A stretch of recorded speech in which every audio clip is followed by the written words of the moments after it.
Ano ang hinahanap ni Master LDT sa isang pulet o inahin na papasa bilang breeding material? Ito po yung mata, dapat ito ay nakausli. Tapos mapula siya.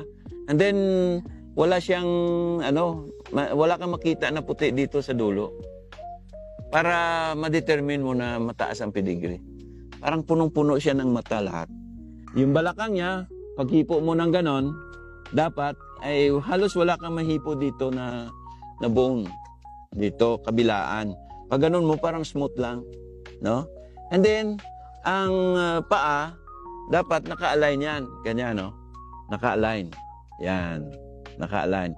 Kung gaano ka laki ang distance sa taas, yun din ang distance sa ilalim.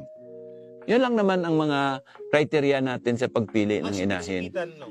Ang sipit-sipitan, hindi mo yan ma-determine because pagka maglilay egg na yung inahin, bumubuka na yan. So malayo na yan dito sa tinatawag na main bone dito sa may dulo, no?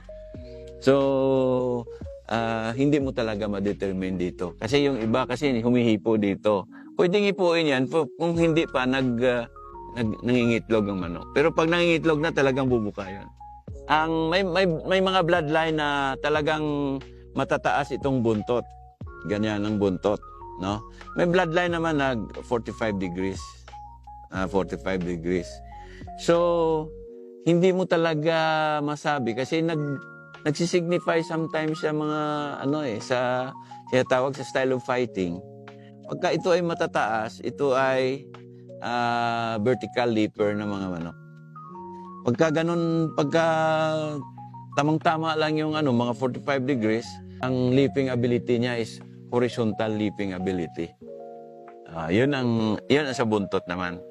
Well, may straight comb na game, may straight comb din na hindi game, no?